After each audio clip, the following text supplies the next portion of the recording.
Kembali lagi di Renungan Jiwa. Sahabat Jiwa, tadi kita sudah mendengarkan kisah hijrah dari Mbak Donita yang penuh inspiratif, bikin terharu juga ya. Tadi Mbak Donita juga sempat meneteskan air mata mengingat bagaimana proses hijrah itu sendiri. Akhirnya Mbak Donita ini memutuskan untuk mantap berhijab di bulan suci Ramadan. Bisa diceritakan itu Mbak Donita? Kebetulan karena saat itu bulan Ramadan dan Masya Allahnya kontrak aku tuh habis di pas saat bulan Ramadan. Jadi aku bilang sama manajerku, oke, aku pakai hijab ya Mbak gitu. Jadi aku belum bilang tuh sama mamaku gitu, belum bilang sama siapa-siapa.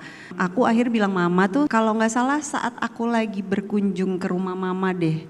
Aku bilang, ma aku pakai kerudung gitu. Mama senang, mama kaget. Terus deh gitu aku bilang gini, ya ma cobaan aku tuh kayaknya aku tuh takut banget karena semua orang di saat kita memutuskan untuk pakai kerudung kesannya kayak kita dituntut untuk yang harus yang paling benar, sementara aku tuh juga prosesnya masih belajar gitu, mulai dari menutup auratnya. Aku takut orang ekspektasinya ketinggian, sementara aku juga masih proses belajar. Aku bilang sama Maya udah pelan-pelan. Mamaku tuh saat itu langsung bukain lemari aku, dari 4 lemari itu mama packing, terus begitu aku bilang, ma tapi ini masih bisa dipakai di rumah. Mama bilang nanti setannya di situ, kata mama. Udah nanti insya Allah kalau ada rezeki kamu beli lagi untuk baju di rumah yang emang ini tuh mendingan dibagiin aja gitu. Saat itu saking mamaku happy tuh sama mama tuh di packing langsung dibagiin baju-bajunya. Saat itu memilih momen bulan suci Ramadan tuh kenapa untuk memulai mantap berhijab Mbak Donita? Karena kontrakku habis saat itu. Terus udah gitu kayaknya momen yang pas aja ya gitu. Kayaknya momen yang pas aja. Di saat kontraknya habis, masuk ke bulan Ramadan, mudah-mudahan kan bulan penuh berkah, bulan penuh ampunan ya Ustadz ya. Mudah-mudahan keberkahan, pengampunan, dan semua hal yang baik datang lebih baik lagi gitu. Setelah mantap berhijab di bulan Ramadan, justru apakah ada rezeki yang semakin banyak berdatangan di bulan suci Ramadan itu setelah berhijab, Mbak Donita? Kalau orang-orang kan bilangnya nggak takut ya nanti kalau udah pakai hijab terus jobnya kayak gimana gitu. Masya Allahnya Allah kasih rezeki, Allah cukupkan, bahkan Allah kasih lebih dari jalan yang berbeda gitu dari sebelumnya.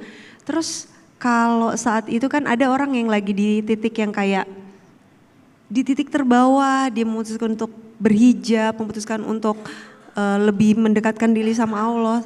Kalau saat itu tuh kondisinya kerjaan aku alhamdulillah lagi lancar banget, terus udah gitu keluarga alhamdulillah baik-baik aja, anak sehat segala macam. Jadi Allah pengen aku berubah bukan dengan ditegur, dengan dikasih sesuatu yang berat gitu loh.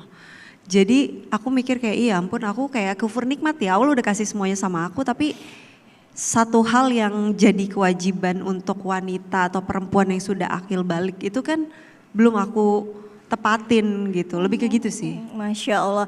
Mungkin Mbak Donita ingin ada yang ditanyakan ke Ustadz Fauzan soal berhijrah ini supaya lebih istiqomah lagi mungkin. Kalau aku sih mau nanya tentang puasa, ini kan menjelang bulan Ramadan ya. Mungkin ada di antara kita-kita nih yang saat ABG tapi kita udah akil balik gitu ya. Terus kalau zaman ABG gitu kan belum sadar yang namanya bayar utang tuh Ustadz. Tapi sementara yang namanya utang itu kan tetap utang, nanti tetap ditagih kan.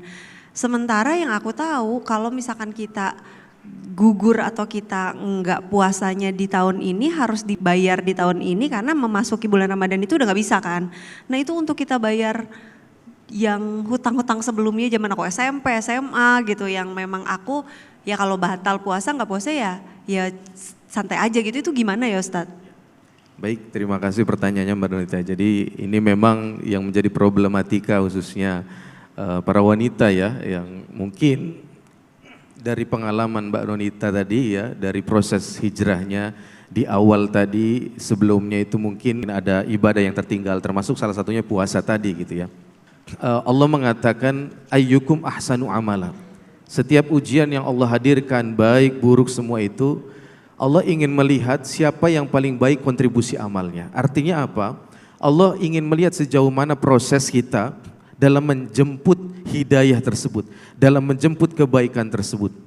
Sehingga kalaupun ada dinamika tadi, ya apa-apa yang sudah terlewat, tugas kita adalah terus berikhtiar untuk bagaimana kita bisa menyempurnakan. Gitu. Jadi yang tertinggal ada ikhtiar untuk mengqadha gitu ya, yang sudah ibadah-ibadah yang sudah tertinggal.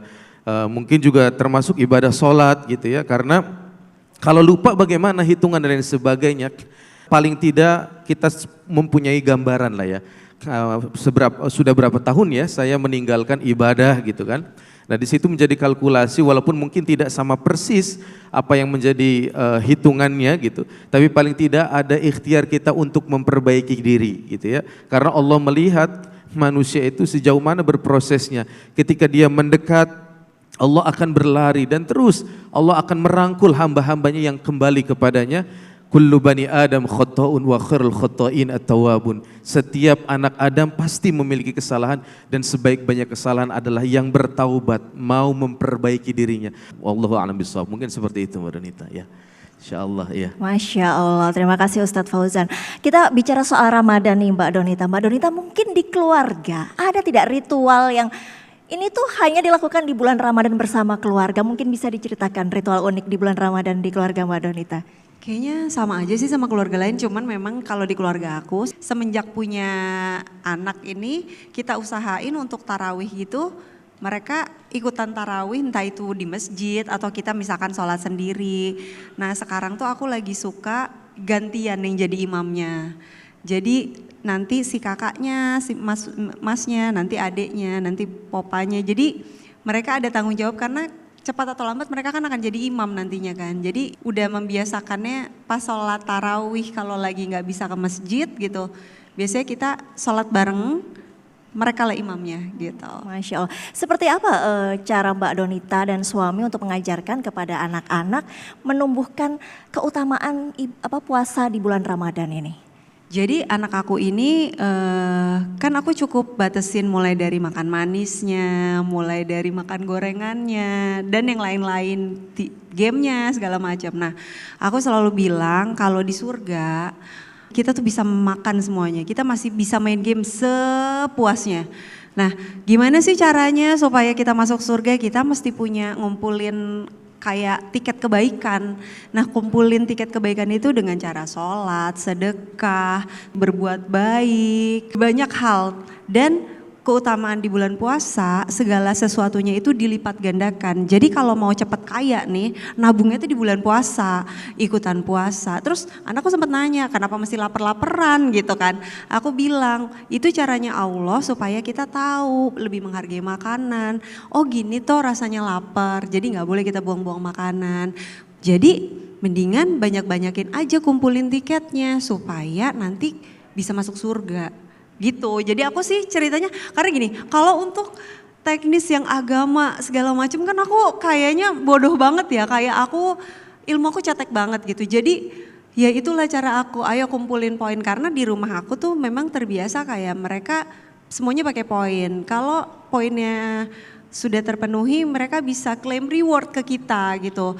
Nah itu pun mereka mikir oh iya ya kalau poin aku cukup nanti aku masuk surga aku bebas ngelakuin semua gitu. Masya Allah. Gitu tapi Ustadz Fauzan kita kan di bulan suci Ramadan ini kita tidak hanya berpuasa, kita ada kegiatan, bekerja dan aktivitas lainnya. Bagaimana kita bisa memaksimalkan ibadah di bulan suci Ramadan untuk mendapatkan ampunan dan berkah dari Allah?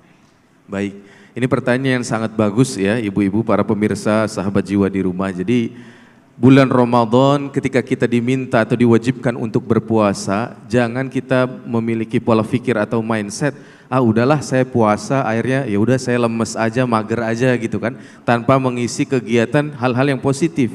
Ingat bukankah ketika perang Badar dulu itu terjadi pada bulan Ramadan. Bahkan juga untuk merenggut atau meraih kemerdekaan di negara Republik kita juga itu pada bulan Ramadan. Sehingga itu menunjukkan sebagai spirit motivasi untuk bagaimana kita selalu menghadirkan hal yang positif gitu.